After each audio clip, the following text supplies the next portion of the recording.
ದೇಗುಲದ ಶಿವಲಿಂಗ ನಂದಿ ತುಳಸಿ ವೃಂದಾವನಕ್ಕೆ ಹಾನಿ ಮಾಡಿಬಿಟ್ಟಿದ್ದಾರೆ. ಬೆಳಗಾವಿ ಜಿಲ್ಲೆಯ ಖಾನಾಪುರ ತಾಲೂಕಿನ ನಿಡಗಲ ಗ್ರಾಮದಲ್ಲಾಗಿರುವಂತಹ ಘಟನೆ ಇದು.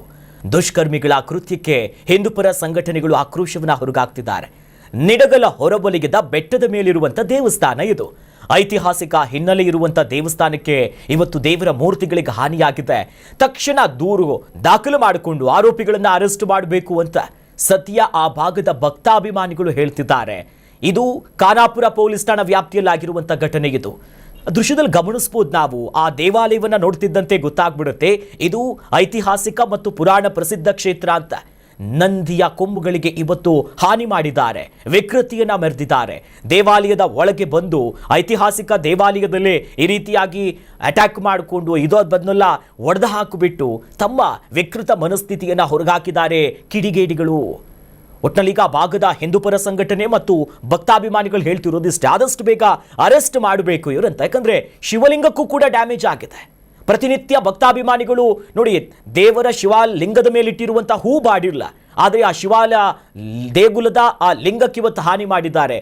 ನಂದಿ ವಿಗ್ರಹ ಸೇರಿದಂತೆ ತುಳಸಿ ವೃಂದಾವನಕ್ಕೂ ಕೂಡ ಹಾನಿಯಾಗಿದೆ. ಸದ್ಯ ಭಕ್ತಾಭಿಮಾನಿಗಳ ಆಕ್ರೋಶದ ಕಟ್ಟೆ ಒಡೆದಿದೆ.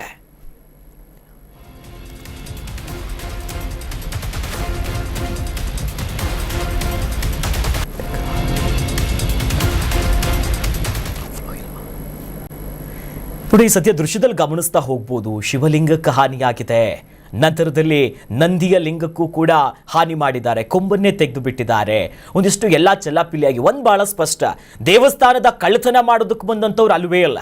ಕೆಲ ವಿಕೃತ ಮನಸ್ಸಿನ ಕಿಡಿಗೇಡಿಗಳು ಸೇರ್ಕೊಂಡು ಧಾರ್ಮಿಕ ಭಾವನೆಗಳಿಗೆ ಧಕ್ಕೆ ತರಬೇಕು ಅಥವಾ ಇನ್ಯಾವುದೋ ಕೋಮು ಸೌಹಾರ್ದತೆಯನ್ನ ಹಾಳು ಮಾಡಬೇಕು ಅಥವಾ ಯಾವ ಉದ್ದೇಶದಿಂದ ಬಂದಿದ್ದಾರೆ ಅನ್ನೋ ಗೊತ್ತಿಲ್ಲ.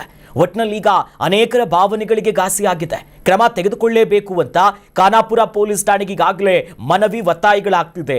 ಅತಿ ಶೀಘ್ರ ಯಾರ್ಯಾರು ತಪ್ಪಿತಸ್ಥರಿದ್ದಾರೆ ಅವರನ್ನ ಹಿಡಿಯುವ ಕೆಲಸ ಅಲ್ಲಿನ ಪೊಲೀಸರು ಮಾಡಲಿ ಅನ್ನೋದು ನಮ್ಮ ಆಗ್ರಹ. ಕರ್ನಾಟಕ ನ್ಯೂಸ್ ಬೀಟ್ ಫಾಲೋ ಮಾಡಿ, ಸಬ್ಸ್ಕ್ರೈಬ್ ಮಾಡಿ.